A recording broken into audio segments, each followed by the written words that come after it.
All right, guys, early morning show. I'm getting a little feedback in my earphones right now, but we're starting off early this morning, and I'm hoping y'all are going to be able to join us because we've got a great guest today, and a great author. We've got Doc Bruce Norton with us. First off, let me go ahead and before we get going with him sharing his history and some of his stories, we got. I've got at least a few of his books here. I've got his Force Recon Diary. Um, I've got for the 69, I should say, Force Recon Diary 1970. I have One Tough Marine, which is the autobiography of First Sergeant Donald Handlin. And I hate to say it, Stingray, which is the title of his other book, is currently being read in my living room. So unfortunately, I don't have it to show, but it's a wonderful history book as well. But I think what everyone is going to be anxious to hear about is your Force Recon experiences from the diary of 69 and 70. So I'm going to go ahead and hand it off to Doc Norton for this morning. Doc, I hope you're having a good morning, and the floor is yours, sir. Okay. Well, thank you very much for the opportunity, and I'd be glad to talk about my experiences with Third Force and First Force Recon. I can give you the background, which was I enlisted in 1967 and went into the United States Navy. I went to Great Lakes for basic training and then to Hospital Corps School, became a hospital corpsman, then went to the Marine Corps Field Medical Service School at Camp Lejeune, then to the Naval Hospital in Newport, Rhode Island. And from there, I went to Vietnam. And from Vietnam, I was assigned to Third Force Recon Company. And that was in July of 1969. And I joined 3rd Platoon and was a team member and did that until the company pretty much was disbanded in March of 1970. I joined First Force Recon and was with First Force until July. I was medevac to Yokosuka Naval Hospital in Japan and get out of there in September of 1970, get out of the Navy in 72 in June. And then 3 days later, I was in the Marine Corps PLC program, was commissioned in 74, retired in 92, became the director of the Marine Corps Command Museum in San Diego, left there in 97, went to the Citadel for 8 years as a Marine TAC officer, left there and went up to Quantico to write doctrine for the Marine Corps. I worked at a couple of different agencies at Quantico. I also worked with the FBI and DEA, returned to Quantico with the Lejeune Leadership Institute, and then over to the History Division. So, I mean, that's it as far as jobs. And then I was approached by Random House in 1989 and asked if I'd be interested in writing about experiences in Vietnam. And that was the genesis of the Force Recon Diary 69 book. Then it was followed by, 13 other books that I've written on Marine Corps history. Not always Marine Corps history. I did one on World War I, Letters from a Yankee Doughboy, and 2 on the Civil War, the Marines at Harper's Ferry and the Battle of First Manassas, and one that will come out this summer called the Laurel Brigade at Brandy Station. That was the largest cavalry engagement during the Civil War. So now I'm engaged with Dr. Harry Kentrovich to produce a play called Voices from Vietnam. It's based on the work we did on Tom Brokaw's book, The Greatest Generation Speaks. So that's it pretty much in a nutshell. And I'll be happy to take any questions that anyone may have. And again, pleased to be here. That's it, Bud. Thank you. So, guys, I hope y'all have already got some questions ready, and if y'all are getting some together or anything, or trying to get some up. I'm gonna put some pictures of Doc up, but I'll get one that'll get people thinking for a minute because like I said before, Doc, they've most of my crowd is a SOG oriented group, and you're going to be our first Marine really to be speaking, much less for Recon. So can you just explain in detail, not in great detail, but in a fairly good detail, the difference between Force Recon's mission and what SOG's mission was? Wow. Well, I mean, we did That's a not big one, have, I know. yeah, I know. We didn't have a lot of interface with SOG, Studies and Observation Group. And they can get a great sense of what SOG missions were like in the book I wrote on Don Hamlin, which is One Tough Marine. And again, I won't try to belabor it. Woody came from Maine. He joined the Marine Corps in 1951. That's not true, 1950. And he was wounded twice during the Korean War. Became a staff sergeant in 1960 and was a Pathfinder platoon leader. He was making his 215th jump over Camp Pendleton when he got blown into 369,000 volt high tension lines and was electrocuted, pretty much set on fire, fell 40 feet to the ground and survived that. And they took off his left leg. And then he demanded to stay on active duty. And General Nickerson, who was the division CG at the time, said, if you can perform all of your duties as a Pathfinder platoon sergeant, you can stay in. So in one morning, he did the physical readiness test. Then he made a soft jump, which was a water jump into Lake O'Neill at Camp Pendleton, and then a 130-foot requalification dive off of Del Mar Beach. So the press got wind of this, and a number of articles were written about it. He became a guest of President Johnson's when they used to have what was called a Salute to the Handicap Week, now politically incorrect, I guess, in D.C. And he met with Edward Muskie and Margaret Chase Smith, who were senators from Maine. And they asked him what he would like to do. And he said he wanted to go to Vietnam. His Pathfinder platoon had gone there. And then he did 21 consecutive months leading a SOG team in Vietnam and was wounded 2 more times. So they got him out of there, and he retired out as a first sergeant. And that his stories about what SOG did are very, very interesting. And that's in his, obviously, that's in the book, One Tough Marine.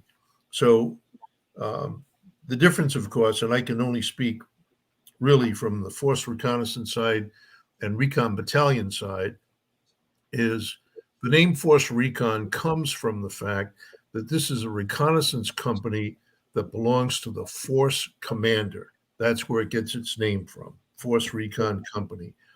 And while I was there, that Force Commander was Lieutenant General Herman Nickerson. And he was the 3MAF, the Marine Amphibious Force Commander. And we were his eyes and ears. When I got to Vietnam, our rear was in Quang Tri, and we operated along the DMZ and over the DMZ out of Con Thien. And then in October of 1969, we moved. The 3rd Marine Division left Vietnam. We stayed, and we operated in the Ashaw Valley. We operated in the Ashaw Valley until the end of February 1970. The company was disbanded, and then those of us who wanted to stay could stay, and we did, and we went to First Force Reconnaissance Company. So the operational view of Force Reconnaissance from the perspective of the Force Commander was from the high tide line to 300 nautical miles inland would be your area of operation. For us, it was obviously not that far because you had 2 circles, an area of interest and a smaller area, an area of influence. that the commander could influence by air and artillery. And the area of interest that the MAF commander wanted to know what was beyond the area of influence. So the area of influence was ours. Recon Battalion had the area of within that sphere. So we had 4 companies in Recon Battalion, 1 company, obviously only one, which was the Force Reconnaissance Company. Our TIA was about 120 Marines and 4 corpsmen. And out of the 120, we probably had 7, 6, maybe 42, maybe 50 operatives, guys that went to the bush. We also had our own cooks, our own clerks, truck drivers, ordnance guys, and communications, which was key to what we did. So that's pretty much it. The makeup of the team was usually 6 men. So you had a team leader, an assistant team leader, a hospital corpsman, a grenadier, and 2 riflemen. So that was pretty much the physical makeup of it. And the weapons that we carried were typically a 45 for the M79 grenadier. Hospital corpsman would have a 45 and an M16. Some guys carried an M14. A couple of guys carried shotguns. Occasionally we carried an M60, but that was a rare occasion. And that was pretty much it. You could probably take any weapon that you wanted to, as long as there was ammunition for it. There was 1 or 2 guys that had a 357 Magnum pistol, but ammunition was difficult to come by. So pretty much the standard was the M16 and the 45. Now you did you did end up carrying a Car 15 at for a time, didn't you? Yeah, we did. We also carried a Swedish K9mm blowback submachine gun, but we called it a shorty. But those were kind of rare. The M16 that I had in First Force had a 40mm grenade launcher underneath the barrel. So that was kind of new at that time. You had the regular M79 single shot grenade launcher, and then we had this I don't want to call it experimental, but it was a field expedient. There you go, 40mm grenade launcher underneath that M16, and then to the right of that is my M60. That's a great photo. Where were you on Hill 510, or where were y'all at? That was Hill 510. You can see the trees down below from incoming mortar fire that came down on us on more than one occasion. But and then about a month afterwards, the NBA tried to take that hill, and that's a whole different story. I was not there. I was in the Naval Hospital in Yokosuka at that time. And one question that I would say, besides the difference in weapons that Force Recon and SOG use, but the one of the biggest questions I get is the Force Recon and border crossing situations. Did Force Recon go into North Vietnam, Laos, Cambodia, or?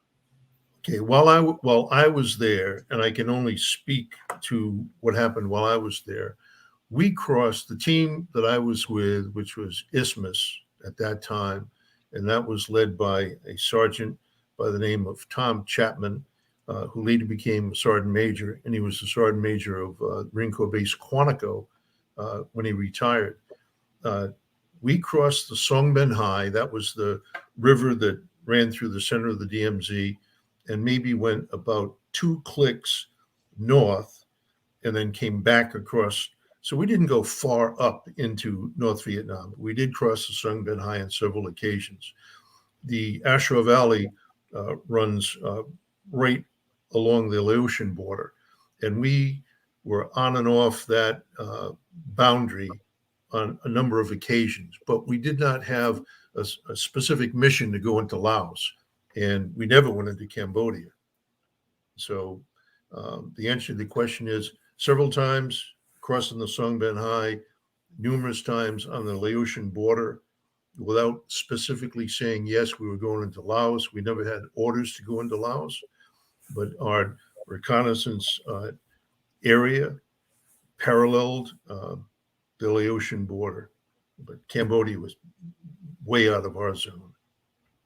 So, sir, actually, here, I wanted to share this photo I have shown. It's actually in SNAKEY. Great photo. yeah, that's Ted Bishop was our team leader. This was Team SNAKEY.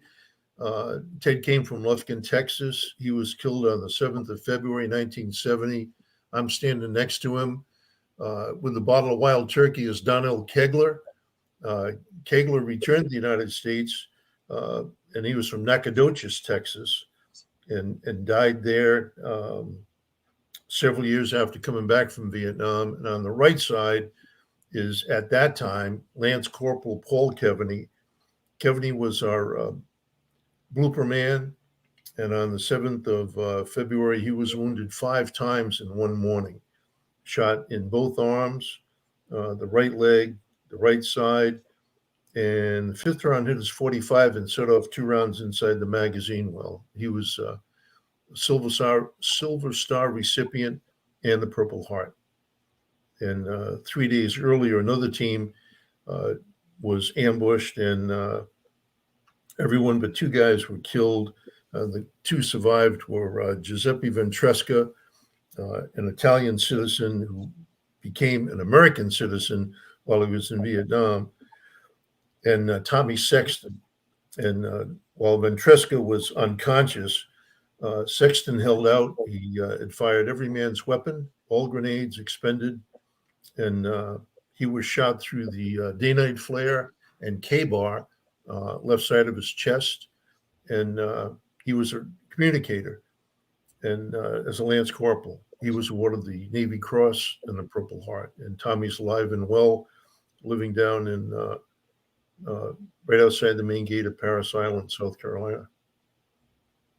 Wow. I remember, like I said, guys, y'all get, you need to get all of his books, but if y'all start off with any, you need to get his Force Recon Diaries. It'll really open y'all's eyes on Force Recon, and like I said, I always get questioned about the border crossings because not many people know really what y'all were doing. But let's get some viewer questions. We've got some building up finally. And some you may have covered, but we'll see. Can you see that to read, Doc, or do I need to read it? Yeah, sure. I can answer that. The teams, we had 4 platoons in the company, and normally, excuse me, 3 teams per platoon. But a lot of guys rotated in and out of those teams. So we had designated team leaders. They would be taken to the field by either the company commander, at that time Major Alex Lee, or Lieutenant Bucky Kaufman, or Gunnery Sergeant Billadu. And they would do an operational check to make sure that they were capable of leading a Force Reconnaissance team. And you also had an assistant team leader who at any time could take over should the team leader be sick, injured, or wounded. Hierarchy in the team would be, now our teams did not have officers go to the field. Occasionally, rarely, they would go. During the time that I was there, we had 1 lieutenant go with us 1 time, and in First Force, they had a lieutenant who was a team leader on 1 mission, and that was the only time I saw officers in the field. However, on every insertion and extract, there was an officer on board the helicopters that were taking us in and out. We did use Marine Corps CH-46 pilots for a period of time, but when we did the Ashore Valley, we used no Marine Corps assets. There was all United States Army 2nd and 17th Air Cav out of Camp Eagle. And the benefit of that was these were young guys who were all flying Hueys, or slicks as we call them. And we could easily put 6, sometimes 7 guys on a Huey. And we could do false inserts, which probably drove the NVA crazy trying to figure out where we got off, because they would try and go to each spot where they saw that Huey go down. So after multiple false inserts, we'd get out and get the hell out of the LZ and move away as quickly as possible. So your team was made up. We had 2 radios, a point man, team leader, corpsman, like I said, a grenadier, and assistant team leader. And on many of the missions that we went out on, the team leader carried his own radio. They didn't want to break down a communication between a team leader and a radio operator. So that was cut in half by the fact that the team leader would carry his own radio.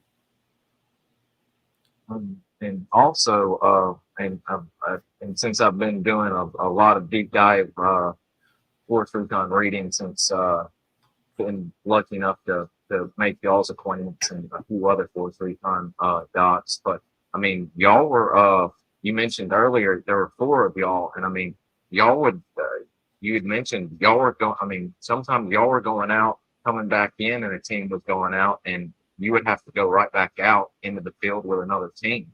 Yeah, they always wanted to have a hospital corpsman with one of the teams, but that wasn't always the case. So I would come back, and normally a team would, upon coming back, they would go through a debriefing, and then it was clean your gear, clean your weapon, clean your gear, get yourself squared away. And there'd be, depending upon the operational tempo, it could be, and the weather, a couple of days or a week before you'd go out again. But it wasn't unusual to find out that you were going out 2 days later. So it would be mission after mission after mission. And that way you would have, 5, 6, 7, 8, 9, 10 missions under your belt, and you felt relatively comfortable operating in that team. You knew these people because you ate and slept right beside them every single day, 24 hours a day for months at a time. So there was a tremendous amount of trust and confidence in one another. And we trained all the time.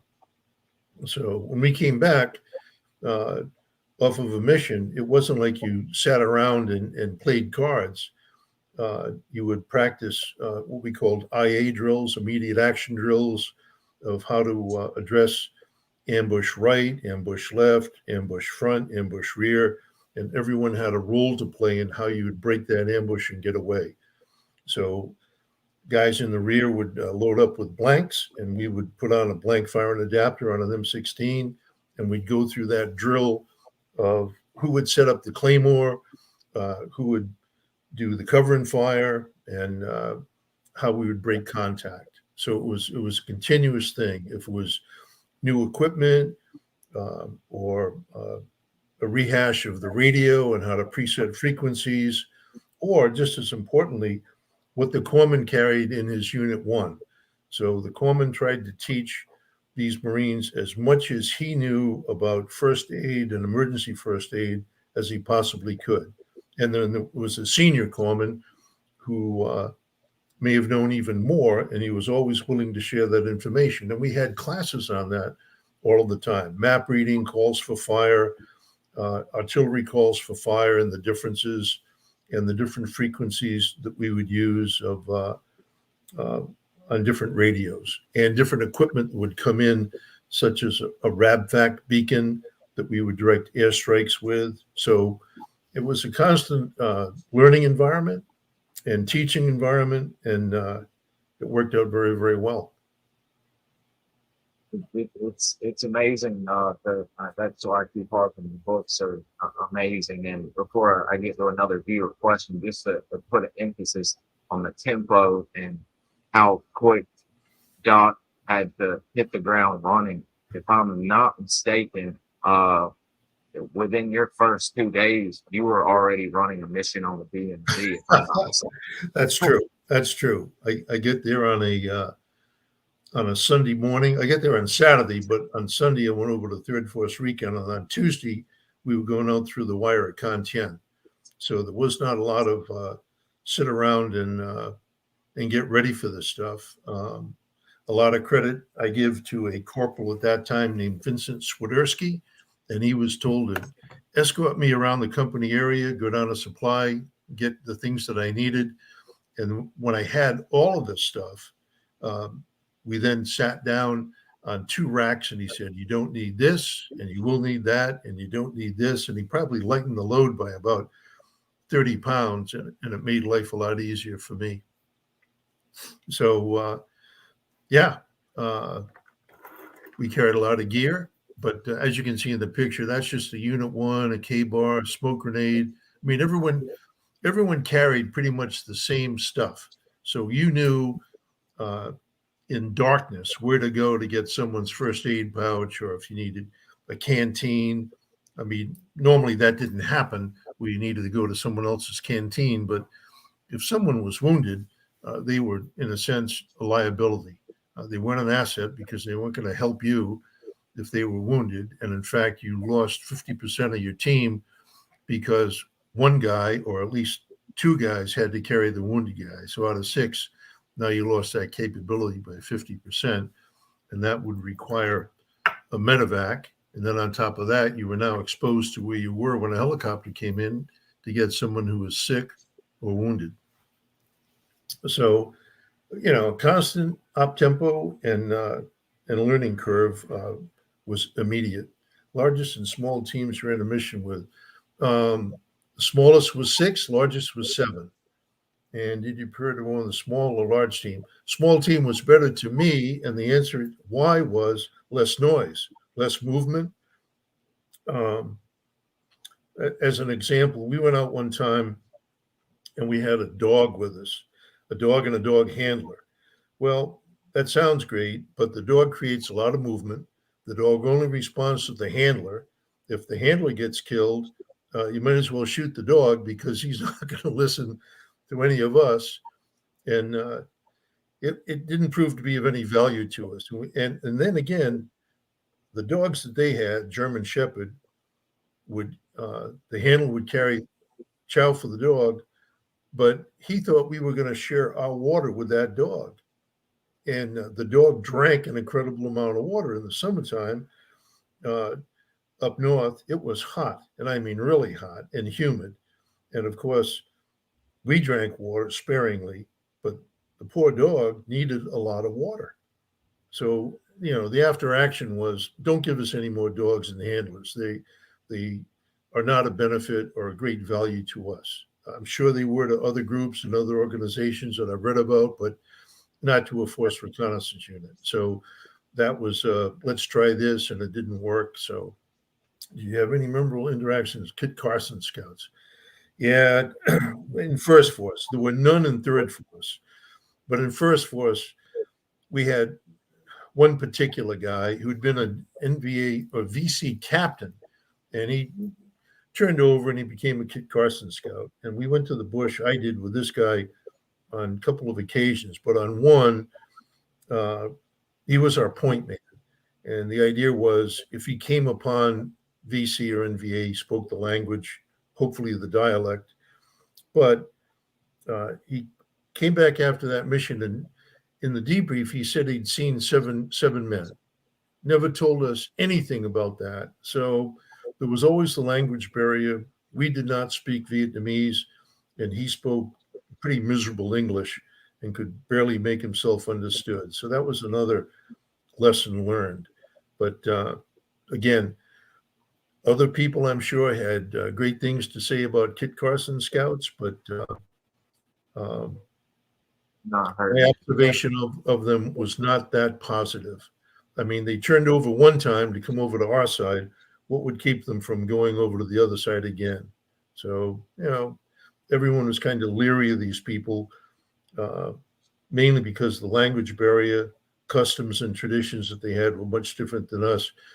and they would go through the company area and steal everything that wasn't laid down to give to their family and friends for the sake of money and cigarettes and whatever else they wanted. So, on a trustworthy scale of 1 to 10, they were about it at best, in my opinion.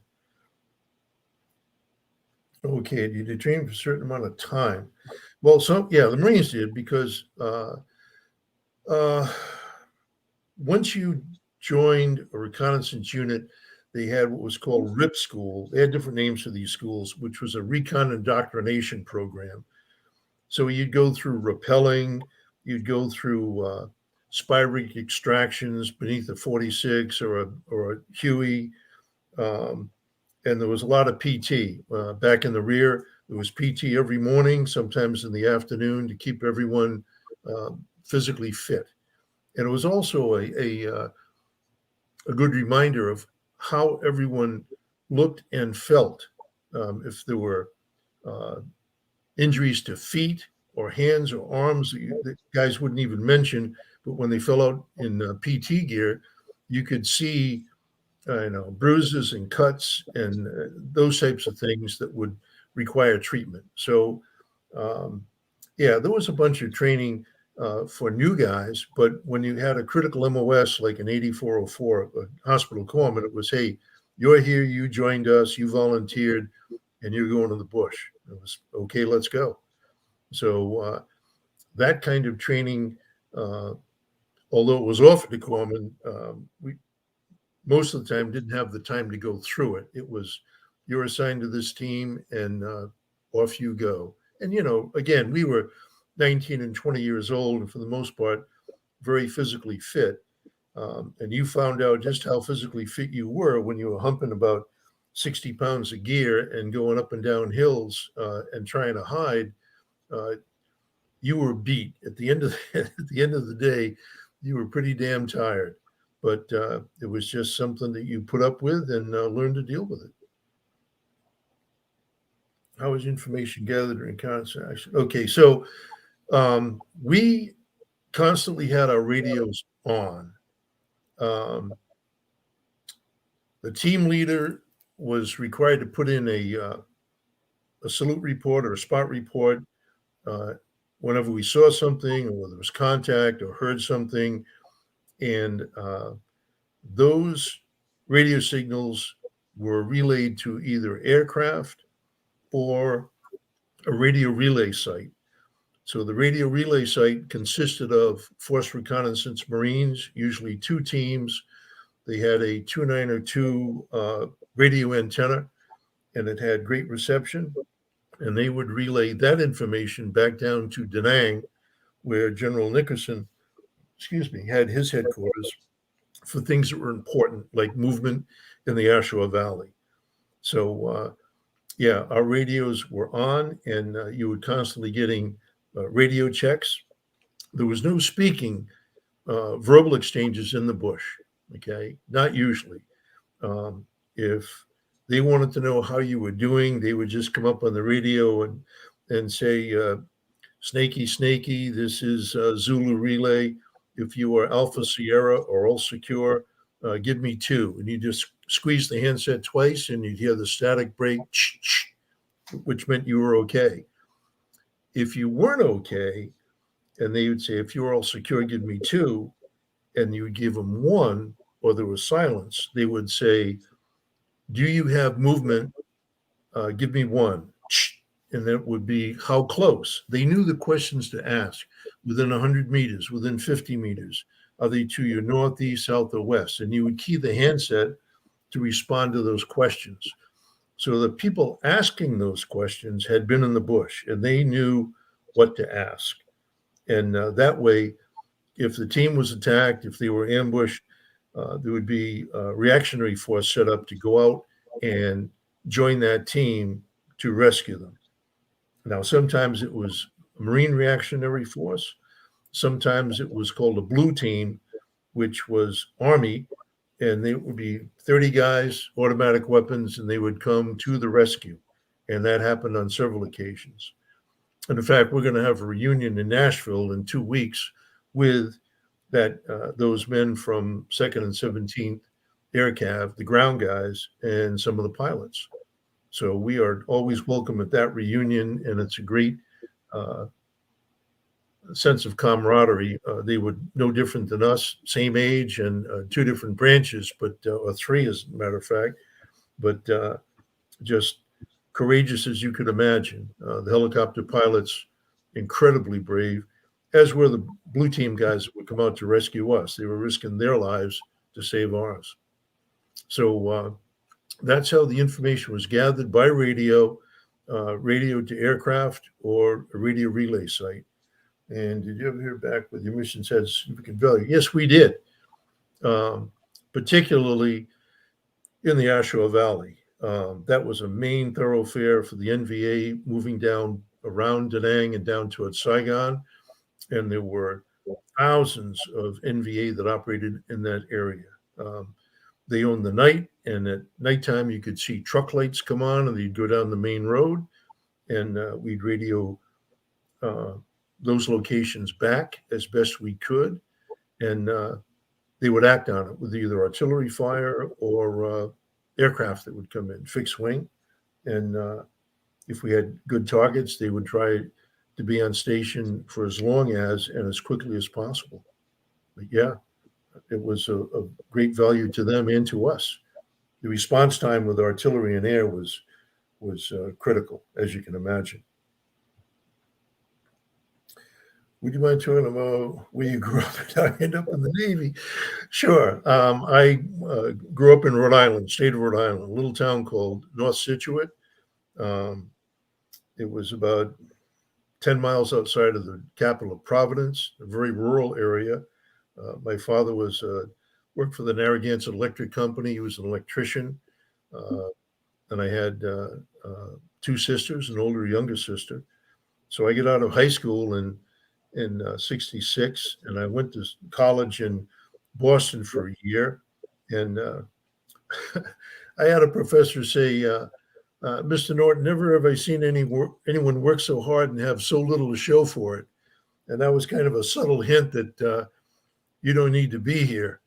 And of course, back then in the 60s, every parent wanted their kids in college rather than go into the Army or the Marines or Navy or Air Force. So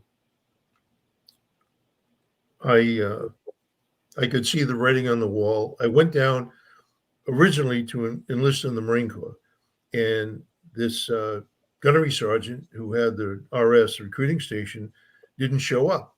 And I was there, and this Navy chief saw me sitting outside the office and came over and talked to me. And as they say, the rest was history. He said, look, I can get you into the Navy. You'd sign for 4, you'd probably only do 3. We'd like you to go to hospital corps school and be a corpsman in the Navy. And little did I know what that entailed. About ended up being with the Marine Corps, but that's exactly what happened. So I signed the papers, and I went home. I hitchhiked home, which is about 55, 60 miles away, on a Saturday morning. And I get to the house, and everyone was having breakfast there. My grandmother was there, sister and mother and father. They said, well, how's school?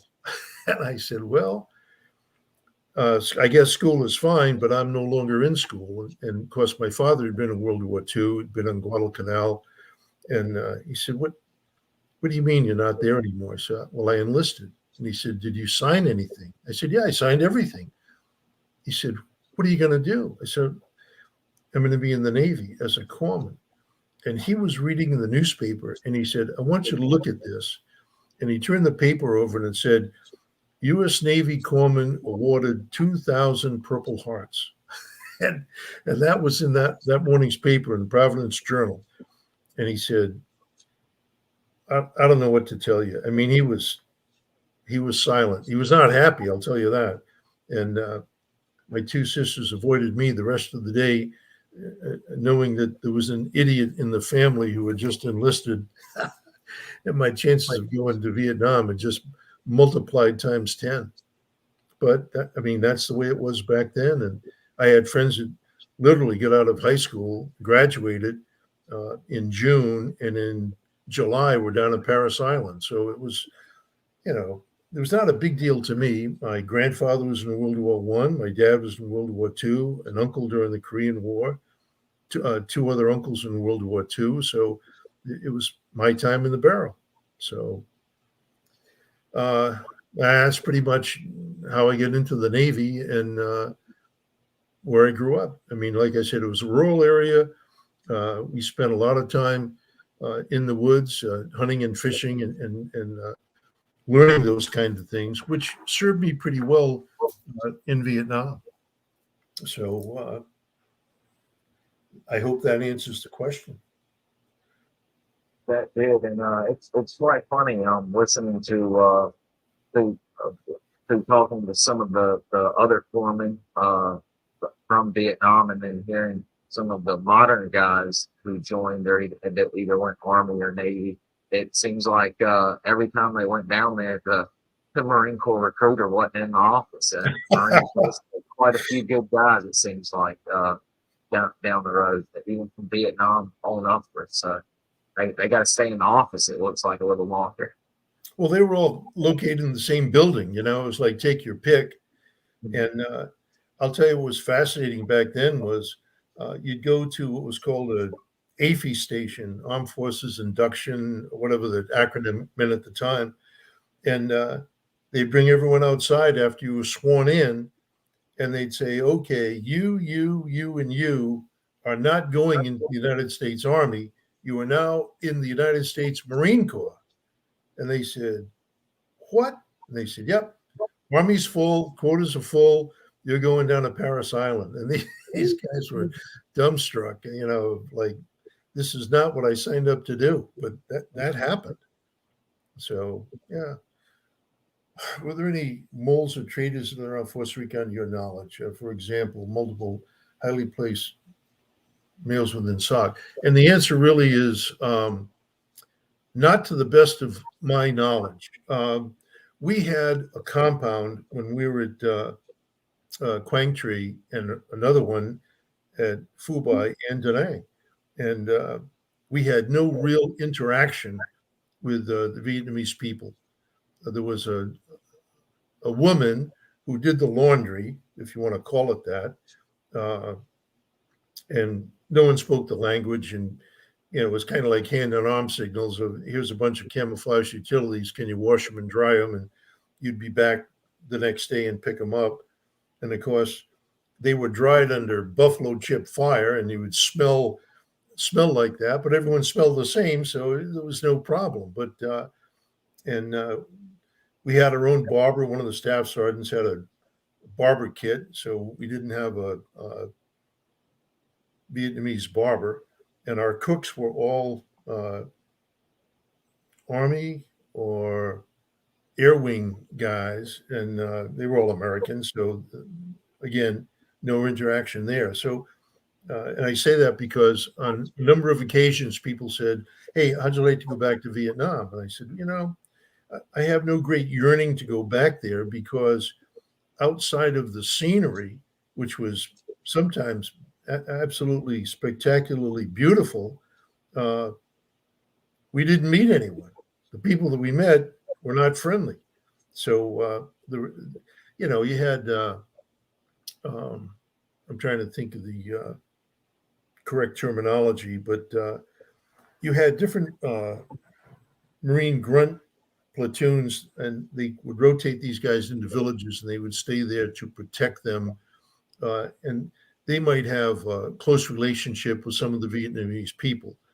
And if they went back there, if they could even find these people, that might be fine. But we just did not have that type of a situation. So moles or traitors, as far as I know, we had none. And multiple highly placed moles with SOG, I can't speak for that. I'd be doing them a disservice by even discussing that. You'd have to ask someone who spent time with a SOG unit, and they could tell you. But I cannot address that because that's way out of my area of expertise. we definitely not we but Song definitely has confirmed they had a mole in Saigon that they quickly realized they were handing over insert LZs and extract LZs over to the Arvin before it was going to share stuff, and that's when Saw caught on that they had to start lying about LZs and all that. So as you can tell, Force Recon really had an insular situation to where there was no chance of a mole getting in there. Now, I Yeah. will say there was one instance from Doc Lewis's book. I'll get that. I think it's not ain't nothing but a thing, or it ain't nothing. I forgot the name of it. I'll have to look it up. But there was a hospital foreman as well, Doc Laporte, Oh who yeah, went Dr. Polk's MIA, story. Yep. and Yeah, I'm familiar with that story. Yep. they like some people said that he packed up and he had a Vietnamese girlfriend and may have went, but from all I've heard from speaking to other veterans in force, he was pretty gung ho, and it's highly unlikely he ever went to the other side. You So know, I yeah, you'd have to, find out what the agenda was by the people that wrote these stories. I never knew Doc Laporte. I knew people that knew him, and they said the same thing, and they found it uh, unusual. They said they looked at his gear, and he had been packed up and ready to go. And I, like I said, I never knew him, never met him, but I did meet people that served with him, and for the most part, they all spoke very highly of him. So, I mean, he's never been resurrected. He's never come out of the bushes saying, "Oh, here I am, and I made a huge mistake." Uh, I don't know what happened to him. I assume he died over there, but under what circumstances, I do not know. don't think he ever He did. was switched grenadiers over the M203. Were they available at the time? Um, hmm, interesting question. We probably had one 40 millimeter grenade launcher per team. Um, some teams went out without it, but it was a handy thing to have if you get your hands on it. But because we were limited in the amount of we call them a bloopers that we had, not every team had them, and you had to know how to use it correctly because HE within a jungle confine, it's not that great. Flechette rounds, okay, but you need to get some range with that thing at say 30 or 40 yards. Hang on one second. Let me shut this thing off. Sorry. Yeah, so it's kind of tough, but a shotgun or flechette round or buckshot, that was fine. But HE rounds, the other part was illumination or gas. And we did use gas on occasion um, because we had gas masks. But again, think about the change in wind direction. Is that going to come back on you because the NVA were not carrying gas masks? But we went into a couple of bunker complexes and fired CS in there before we went in. And fortunately for us at that time, there was no one there. But that's another story. But yeah, the the M79 grenade launcher was a very valuable piece of gear to have under the right circumstances. I think if you were a grunt and you had tree lines to clear or targets with some distance, because that thing was good out several hundred meters, it was a godsend. It's just like having a grenade go off. So a good grenadier, of course, he also became a very important target for the enemy too to get rid of them. But yeah, blooper guy was worth his weight in gold if he knew how to use the weapon. So hope that answers your question, Jason. And he was at, I think at the end, he's wondering if you went from getting the XM 148, if you had a picture to a full on 203, or did you just keep the XM 148 like a photo? Well, it was probably the 148 primarily, but now with the multiple the semi-automatic 40 millimeter. Excuse me. Those things are fantastic. I mean, the only drawback is the weight in ammunition, but for a piece of gear like that, boy, I wish we had them back then. Okay, how much ammunition we take in the field being a corpsman? Well, I carried a 45. I had at least 3 magazines, and each of us carrying an M16 had 4 magazine pouches. So you had 5 magazines in each. So you had 20 magazines, usually 18 rounds. And the first 3 magazines on your right pouch were all tracer. And you say, okay, why tracer? Well, the idea was if you had air coming in, you could mark the target with tracer rounds. And people would say, well, geez, tracer's going to give away where you are. Well, hell, they already know where you are if they're shooting at you. So we would load up at least, 2 or 3 magazines with tracer rounds. So everyone carried pretty much the same amount, with the exception of the blooper guy. The grenadier might have, say, 30 rounds of HE, and he carried those in a field expedient. They were actually IV bottle cases. During World War II, they would protect IV intravenous bottles with this padded, I don't know what you'd call it, pouch, I guess. And you could put those on a cartridge belt, and you could load about 15 rounds of HE in each one. So your 40 millimeter guy, your grenadier, would have that much HE, or he'd have a mixed bag with flechettes, gas. He knew where they were, and we all knew where they were. So if you had to switch from HE to gas or even illumination, you could do that.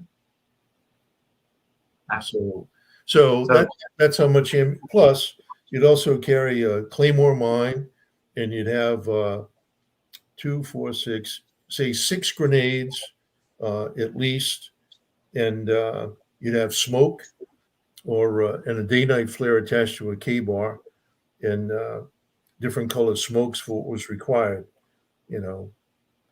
red or yellow or purple. The pilots would call for a particular color if you had it to mark where you were, because the NVA could also roll out smoke and draw them into an ambush kind of thing. That did not happen with us, but to avoid that from happening, we pretty much carried smoke, white, yellow, and red, and green. Those are the colors that we had. So y'all were carrying the 20 round mags as well, correct? With 18 yeah, right. And the point guy usually had a 30 round magazine, and so did tail end Charlie. So the point guy was pretty much always on full automatic, because he would be the first guy to encounter anyone. And again, you have to think about this. If you're walking in a line of 6 men, the vast majority of these people are right-handed. So if they're right-handed, the muzzle is going to be pointed to the left. So if it's an ambush right, you're going to go right across the back of the guy in front of you with that rifle. Okay. Now, if it's ambush left, okay, you're all set. All you have to do is raise the rifle up. But you had to practice that all the time so that no one got a little goosey and flipped on automatic and made the unfortunate mistake of shooting someone in the back. That never happened. Not with us, it didn't. Now, could it have happened? Yeah, sure, it could have. But fire discipline was a big deal. And because you only had X amount of rounds. So 6 guys are not going to hold a position for any length of time. Our idea was to get the hell out of there, move as quickly as you can, and hide. It was truly a game of hide and seek with dire consequences if you were discovered. But we thought we were pretty good at it, at staying out of sight. In fact, we were. So, how was it gas mask? Well, let me tell you, for those of us, myself included, who wore glasses, they gave us these lenses that would be inserts in the gas mask. Well, getting in and out of a helicopter, hitting the deck, rolling on the ground, you would break these lenses and they were worthless. And the gas mask was pretty much worthless. It was something that they wanted you to carry.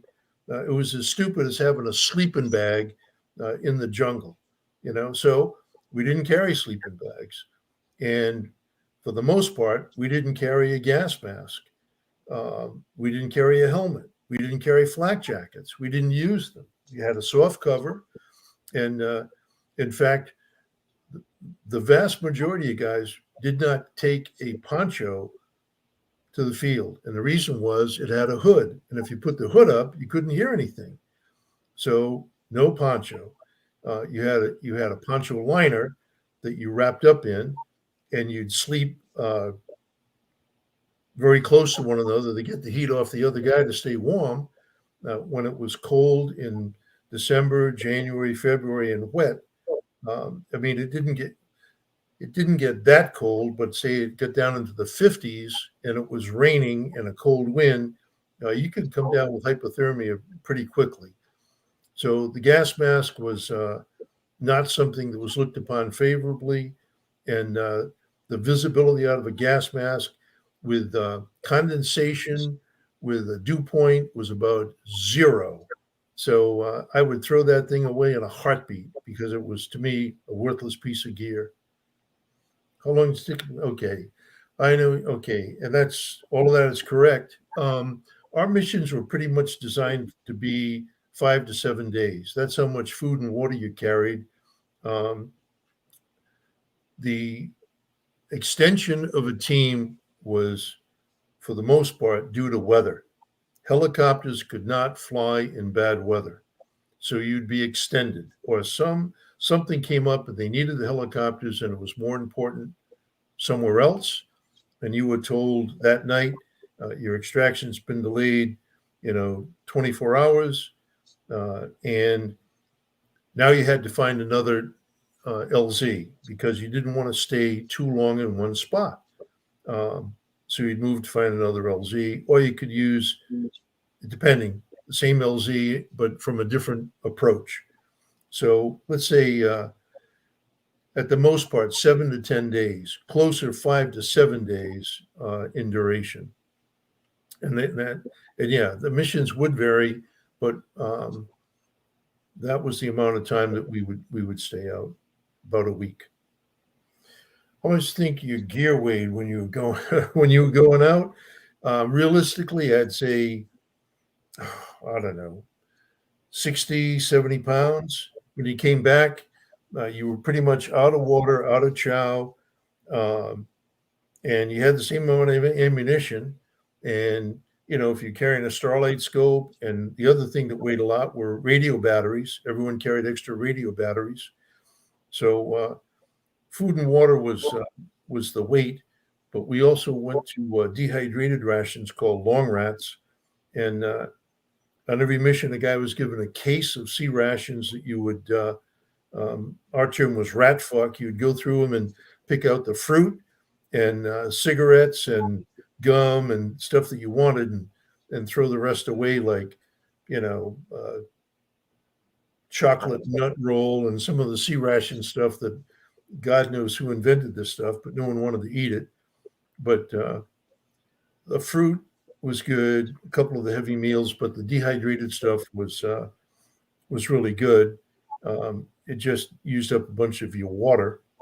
Some guys, believe it or not, ate it dry and just used their spit to reconstitute it. But it was pretty good. And there weren't a lot of complaints. There was nothing you could do.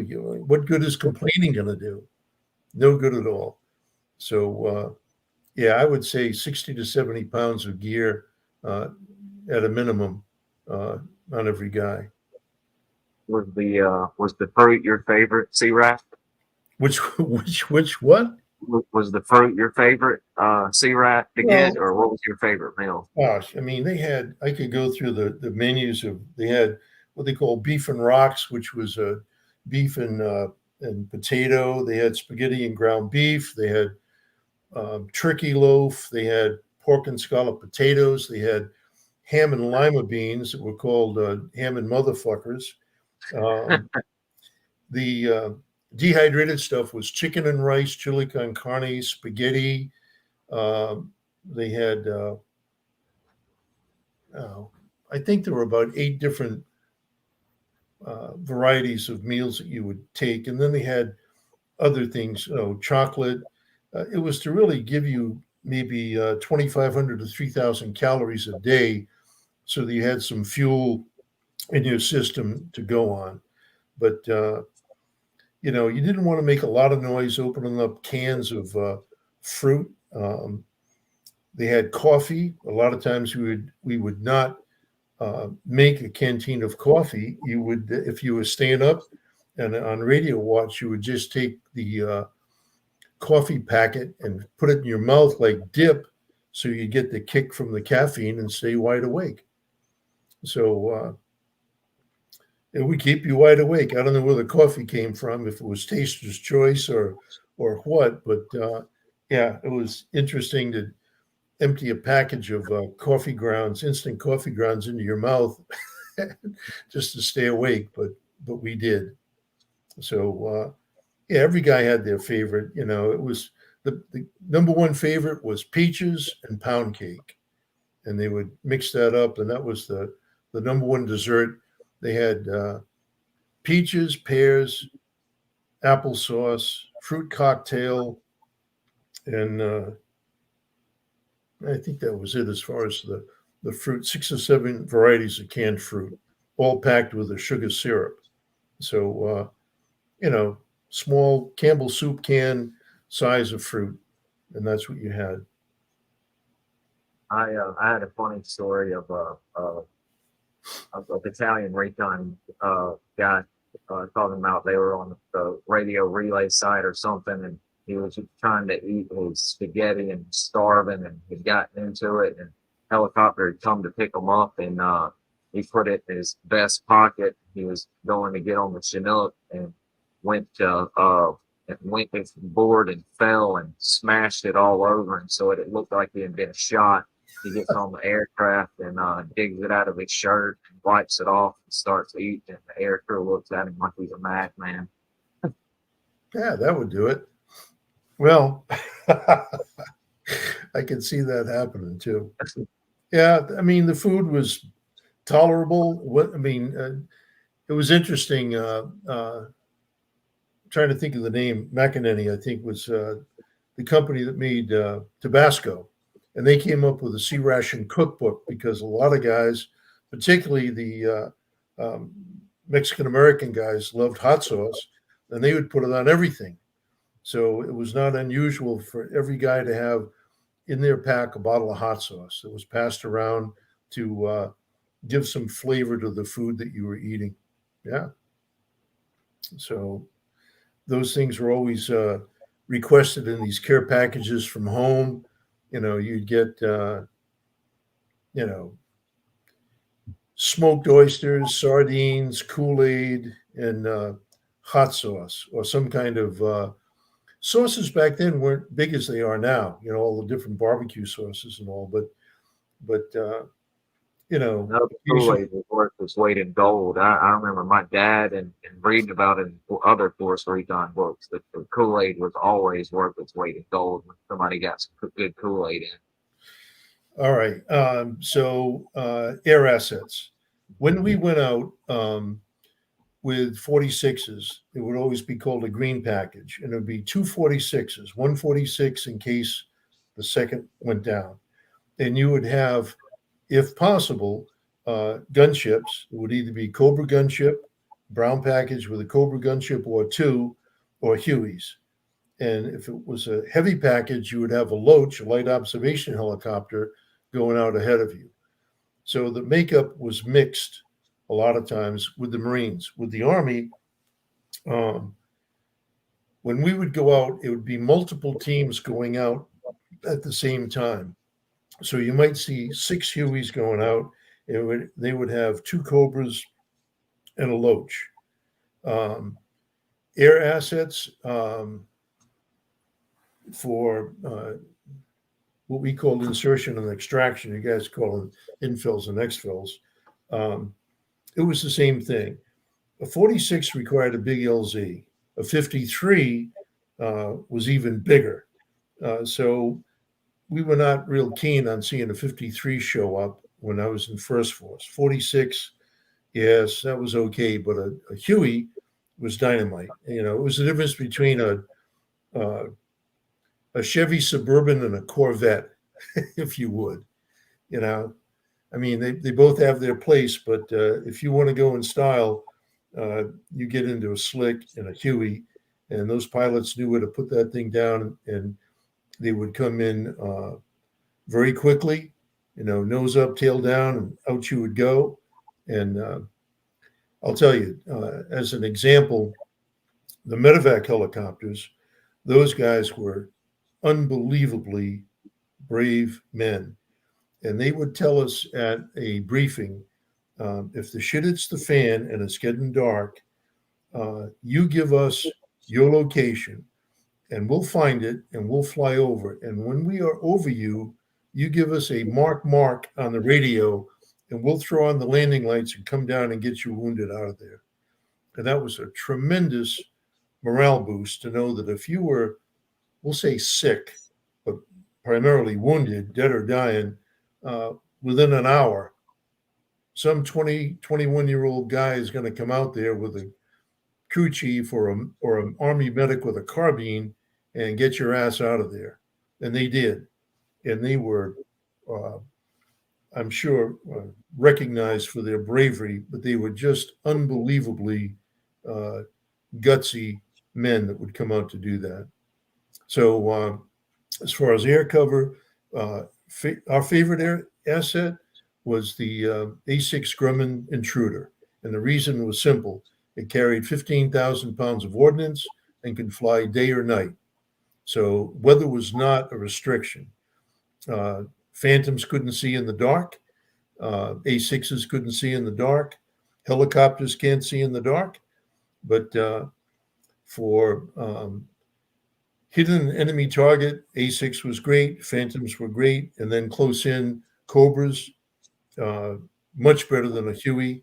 They were designed for that with a cannon and 40 millimeter and machine gun, you know, a Gatlin style 7.62 on the nose. And those pilots were very, very accurate with their fire.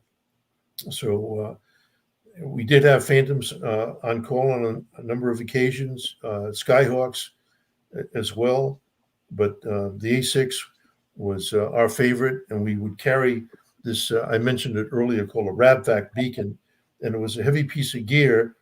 But if you were up on the high ground, let's say, and you saw vehicles coming down the road or a gathering of enemy in a particular area, you would call in a 8-digit grid.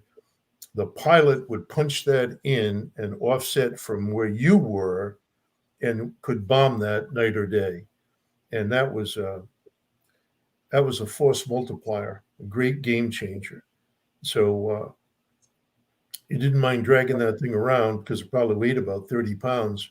But if you set it up and you had A6s on call, you were forced to be reckoned with. And that's the whole idea of the reconnaissance teams were 6-man teams were a force multiplier. If you could interdict the enemy before they got to you, geez, how valuable was that? My favorite question to ask you guys to talk about your experiences in improvised explosives, for example, blasting through trees, creating LC. Okay, I'll tell you one story. We didn't do a lot of that. We carried C4 with us. We carried a bunch of it. And a lot of times, believe it or not, we used it to heat up a canteen cup because you could burn it. And of course, it wouldn't explode. Electricity would set it off, but fire would not. And it burned hot. So we were going to be extracted out near the Hyvon Pass one time. And Hueys were going to do it. And these were weather birds. There were 2 of them that married up, and they were going to come and get us. So they came in and they took a look around, and the guy said, "We'll land, but we need you to get one of the big stumps out of the area so we can sit down. So we wanted to lighten the load, and Kevany and Bishop and we went down to where this stump was, dug out underneath it. We put about, I don't know, let's say 2 pounds of C4 under this stump. And we set a timer on it, got back, and we told the guy, take off and, orbit around, a couple of miles away, and you'll see this thing, the explosion. Then he'd come in and get us out of there. Well, the guy didn't listen. And he came in too close about the same time that C4 went off, and that stump didn't explode. It launched, and it went up like a rocket past this guy's helicopter. And of course, he kicked that thing off to the left-hand side, the port side, as that thing flew past him. It almost looked like he was going to take him out. He got highly incensed over the fact that he thought we'd tried to blow him out of the sky with a with a stump, and they left us, and they didn't come back, and we had to stay an extra day out there because of what we'd done with the C4. But yeah, grunt units would call in for pioneers, and they would come in with chainsaws and C4 to blow out LZs. But 6-man team. Jumping in on a slick, you didn't need a big LZ, and we did not need to blow up trees to clear the LZ. So that only happened one time that I was there, where we had to blow anything to get a helicopter in, and I don't think they really needed to do it. Sit 10 and move 10 from SAW guys. We were on the move. We were constantly on the move, but we would move slowly, not to attract a lot of attention. We moved through dense cover, which slowed down the rate. We would take a break. Guys who smoked could smoke. Most of them didn't want to, and there was no smoking after 1600. After 4 o'clock, no one was smoking, for the obvious reason that you didn't want someone to light up a Zippo or matches at dusk or in darkness. So that didn't happen. There were times when we set up on a trail and we would sit there for hours watching that trail, or up on the high ground watching a road junction for hours. And we'd move to another place where we could look at it from a different angle and be there for almost a day, not 24 hours, but let's say 6 to 8 hours. Motionless, with just one guy in binoculars, and he'd pass him off, and that guy would go to sleep, and another guy would come on and watch. And if there was anything moving, a team leader was notified, and radio report coming back of what we saw, and then we get instructions of what they want us to do. But yeah, I can understand the sit 10 and move 10. That sounds great, but the practicality of it in the jungle is not there. You might, sit for 10 hours and move, but not 10 minutes. The Force Recon teams, much like Doc was speaking to just then, of setting up and watching roads. I mean, there are in all of his books and numerous other books of teams going out and doing their job recon and sitting for a day, maybe two, with the action picks up, which it does in these cases. And they'll sit there and count 300, 400, 500 NVA crossing their path within a 16, 18-hour period. So the Force Recon teams were seeing lots of NVA out on their patrols, lots. Just to let that in. Having run into wildlife or insects that stick out.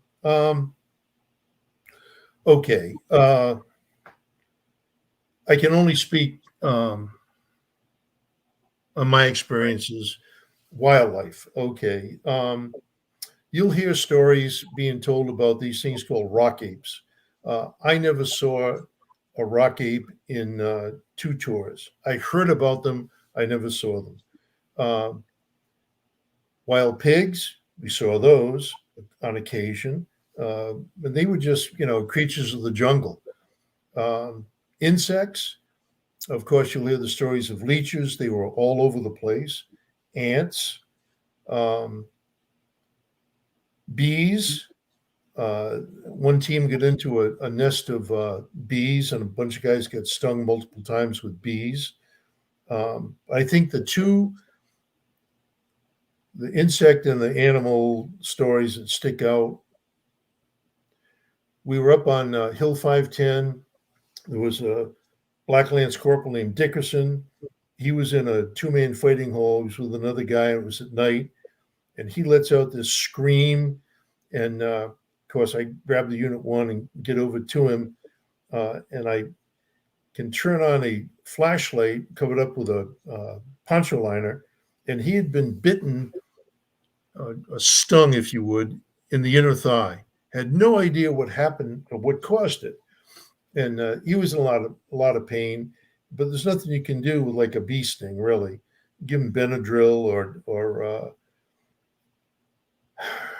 and that's pretty much what happened. But in the morning, they decided to move some of these sandbags around that were around the perimeter of that hole.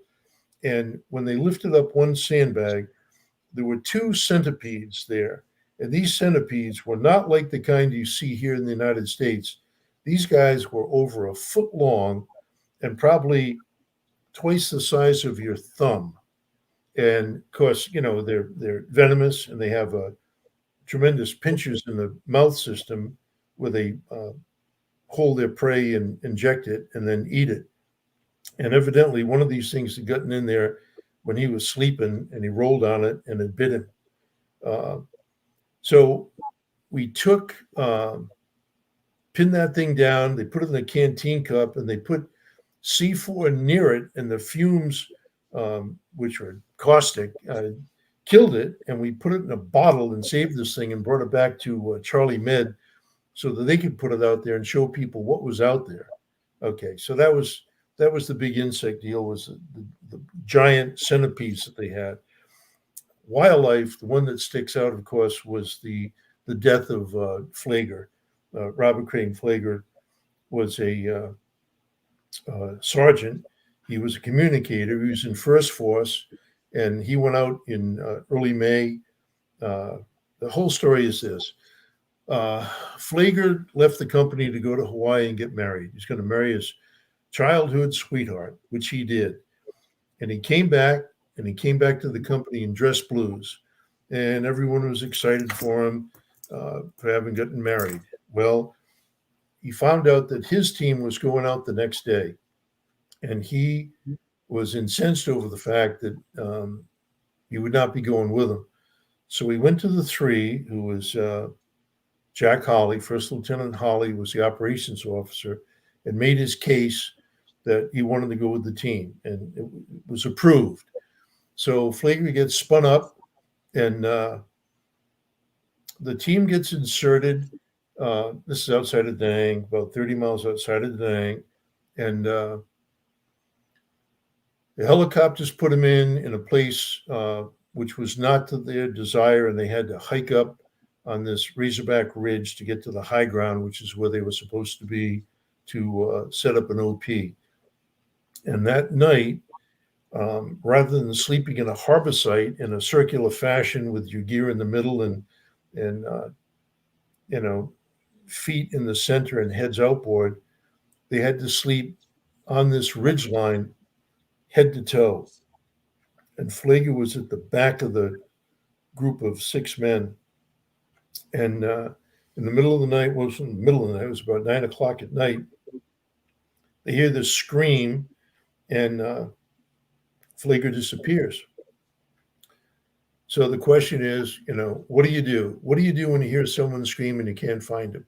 Well, you can't turn on a flashlight. That's not going to work. You can't call out his name.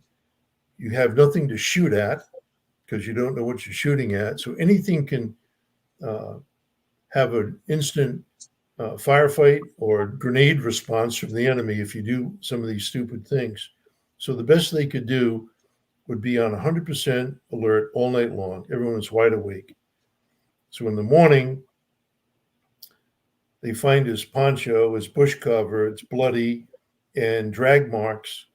And they follow these back down the trail, and there's his boot sticking out from under a bush. And they get down to where Flager's body is, what's left of it. And off to the left is this tiger. And the tiger had picked up Flager, killed him, bitten him in the back of the neck, and like they do with their prey, and decided to dine on Sergeant Flager. And in typical reconnaissance fashion, everyone started to shoot at this thing and didn't hit it and ran away. So not more than a week later, less than a week later, a team from 1st Recon Battalion was out in relatively the same area, and they had Lieutenant Larkins and Sergeant Doherty, team leader and assistant team leader, and they were being extracted in a 46. And Larkins is in the back, I think it's Larkins, in the back of the helicopter, outside the helicopter, counting these packs as they run back in under the helicopter to get out of there. And here comes this tiger at a full bore running at him. And he gets down on one knee and empties a magazine into this tiger and kills it.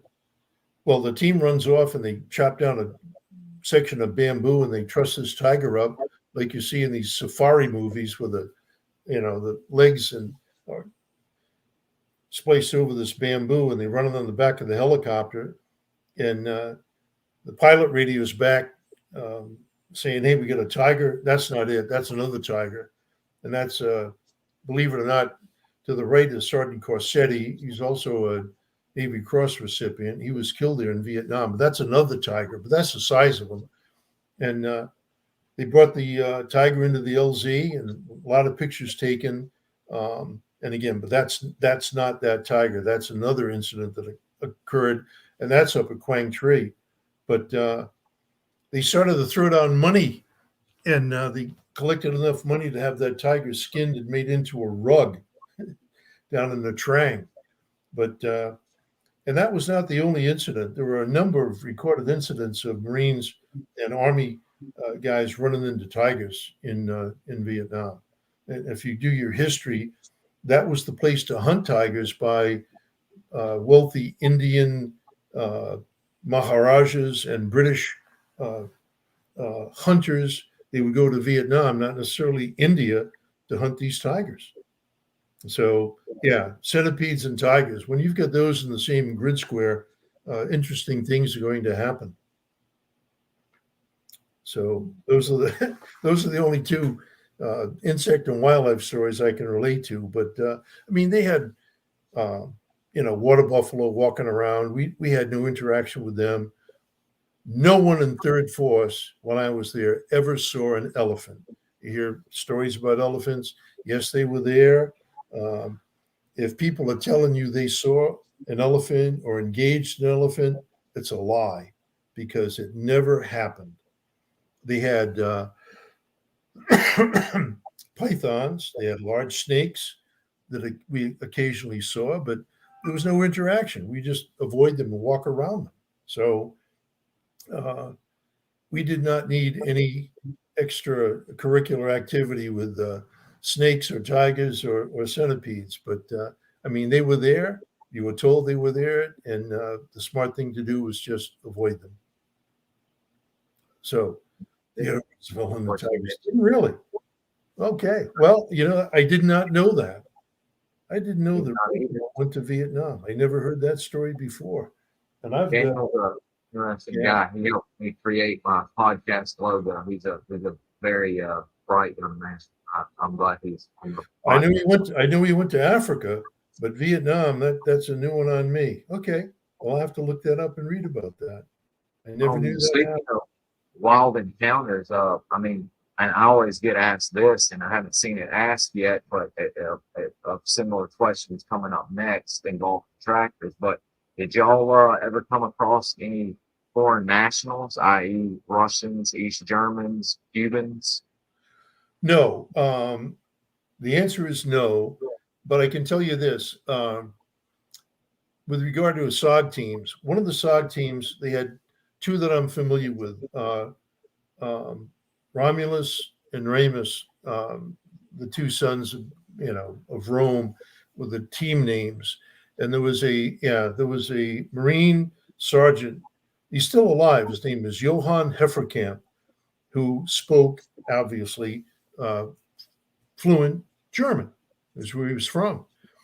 And he was leading a SOG team, and they came in contact with an NVA platoon. And Johann convinced them that they were not the enemy, because these were all SOG team Vietnamese guys, that he was East German, and he was there as an advisor and observation and advisory role. And they kept him there for a day, and they believed him, and they walked away.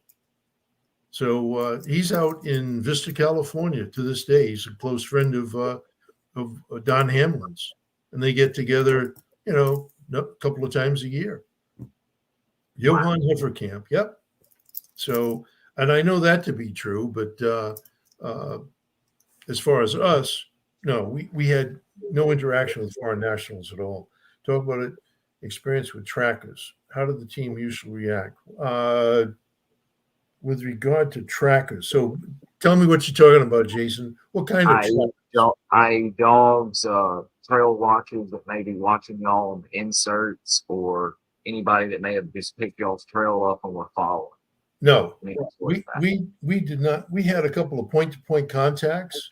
I know from what we were told and what we learned, they would have people designated to watch streams. And if the water changed from clear to muddy, where someone had crossed the stream and kicked up, silt or mud, that's kind of an extreme. But they said that they had those people out there. Did we ever encounter them? No, we did not. Or the teams that I was with, that did not happen. But so I can't tell you about how a team would react to it.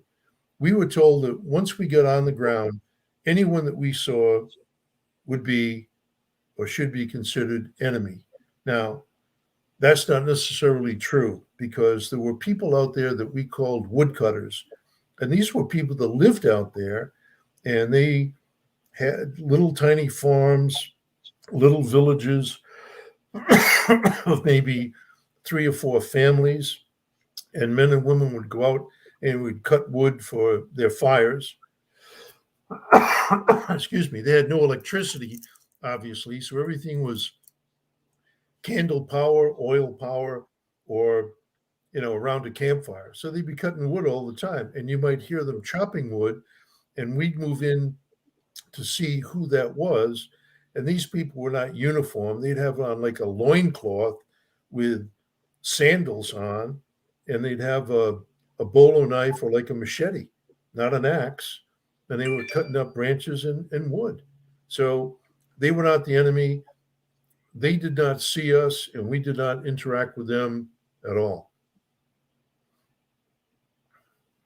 And there are a few more questions, or 1 or 2 more. But I always get asked this, especially because the difference in camo y'all would wear. I always get asked about leggings, because a certain SOG group wore leggings. What were the standard Force Recon way of keeping leeches out of y'all's boots, uniform? Sure. Panel? Okay, so we all wore jungle boots, and you would normally wear 2 pairs of socks, okay, to give yourself some cushion. And then you would take electrical tape, and you would tape from the top of your boot, maybe down a couple of inches, up and 2 inches into your utilities. And that would keep it out. Most guys, on most occasions, did not take their boots off the entire time when they were out there, because you did not want to be caught with your boots off. So there may have been rare occasions when guys would change socks very quickly, and that happened. If you're going through water, uh, but you would tape up, and then of course there was always the insect repellent that you would pour all over yourself. You every morning you'd pour it into your hand, and then you would take the camouflage paint and use that to paint it on your face. Um, and you do your neck and behind your ears. And a lot of guys had a pattern that they used. Some guys had no pattern whatsoever.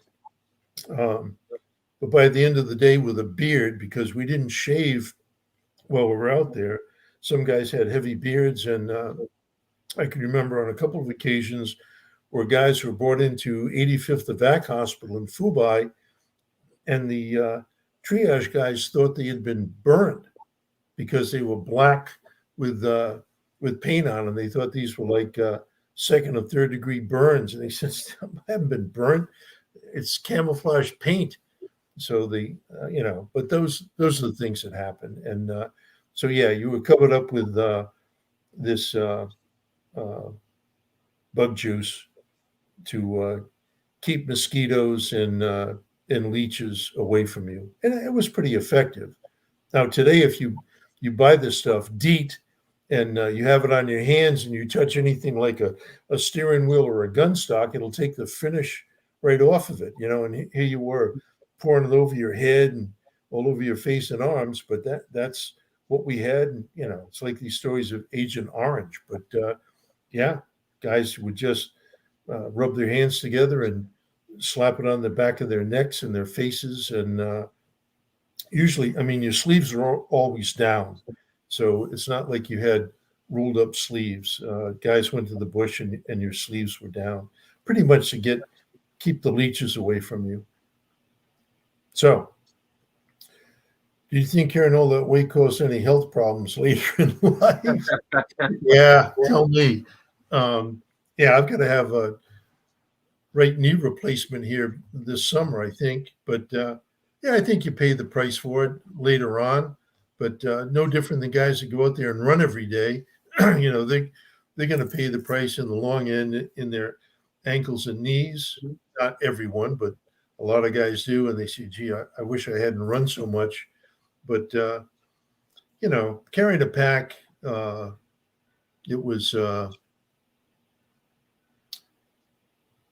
it was pretty rough on your back and your shoulders. And a lot of times, a lot of chafing of the way the packs were designed. It wasn't the most comfortable thing in the world. And a lot of guys would put a towel around their neck and over their shoulders to help buffer that. I think first Army's for when I was 94 over captured priest. Yeah, I've heard that story too. In fact, there's a story about a Marine on board ship who was buried there outside of Da Nang, and there's a marker there. And I think it was I don't know if it was 1845 or the 1850s. But yeah, the Marines were there, and they're up in Korea as well. But yeah, I think ZMF, you may have it down, but I'd have to check on it. Just like I'm going to check about Theodore Roosevelt being in Vietnam. Interesting. That's an interesting one. I'm going to be looking at that one myself today. Well, I'm just finishing up his book called River of Doubt, which was about his journey in South America doing the Amazon River. And but that's an eye opener to me about Teddy Roosevelt being in Vietnam. I'd never heard that before, so I'll be fascinated to read about that. Well, Doc, it looks like we're hitting our mark at hour and 33 minutes. And wow, okay, got to hit the well on questions for right now. If you'd be open to in a few weeks or on down after you finish all your stuff or anything you've got planned, and maybe come back and visit some week or two or something like that, we'd love to have you back. But do it. I've got most of your books. I'm going to link your entire Amazon profile into the show notes. So all of Doc's books, all of Doc's books, especially these two, are linked in the profile. He's got, like he said, he's got 14, and I did have didn't have enough space to link all of them, but I will link his profile there for him. But is there anything else you'd like to close out with, Doc? Yeah, I'll tell you one last thing, and that is I'm working on a play with Dr. Harry Kantrovich, and this play is going to be very similar to the one we did on Tom Brokaw's book. Harry Kantrovich did it on The Greatest Generation Speaks. And what we're looking for are letters written by men or women who served in Vietnam. We don't need the letters, but copies of them. And we will select those letters and we will have people portray the people that wrote the letter or received the letter. So you can send them to me to my email address, which is recondoc123@gmail.com, or through Bud. And he's got the other addresses that I have. But we are soliciting those letters and we'd be happy to receive them. And I look forward to it. So Absolutely. on that note, Bud, thank you very much for having me. I appreciate it. And take care and have a great weekend. Yes, sir. We thank you for joining us. And all you have to do is hit the little leave studio button and you're gone. And I'll touch base with you here in a little while. All right. Thank you, sir. Thank you. I hope you have a good day.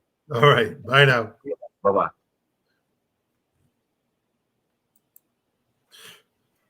We've had a wonderful show, guys. While Doc's signing off, I'm going to tell y'all goodbye. We had our first Force Recon guest today, and it's been an absolute pleasure having Doc doing this. As y'all heard him say, he's going to be joining us again. And it's just going to be a great show having him back. I hope y'all, I hate to see some of y'all ended up joining a little bit late. I hate that. But the good thing is we will have a part 2. And to be honest with you, we really only covered a portion of Force Recon 69. As you heard, he was about to talk about a mission where they found a tunnel complex and they fired CS gas into. That'll be a story you'll be anxious for him to tell, because they actually came across a huge I think it was over a few thousand Russian anti-tank mines with the NDA. They're either about to start putting out or either taking apart to use for IEDs or whatever enterprise explosives that they were using back then. So like I said, I've got all of his books linked in the show profile. I'm so glad y'all are able to join us. It was great having a little switch up from SOG to Force Recon. As y'all can tell, Force Recon is a totally different animal, from the team makeup to well, their IA drills are kind of the same, but different air inserts.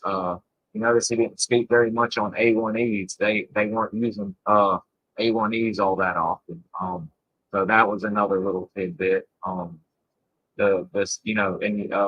When Jason asked about the move 10 weight team, and you notice his reaction to that, they did not do that.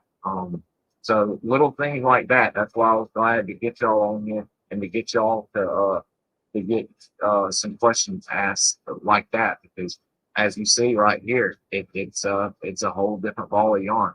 In Force Recon, now y'all know, hearing from him, you can say with absolute certainty they went into Laos and they went into North Vietnam. I've known that, but I wanted to get that out that you see they went into North Vietnam, Laos. Sometimes by accident, sometimes they just go over and run a little mission to get out, but they nonetheless know. So if y'all can get ready, I hope those of y'all that joined us late will be free in an hour or two, because we've got we're gonna have a long show. Hopefully we don't have any technical difficulties with Mr. Mike Buckland, because that is going to be a tremendous show today. Not only him covering his history, but also CCC. So I hope y'all can join us. But I'm just outstanding out. Yeah, we're really getting it up there. It's amazing with all of y'all with y'all support. So let's get ready for Doc to join us in a few weeks for part two.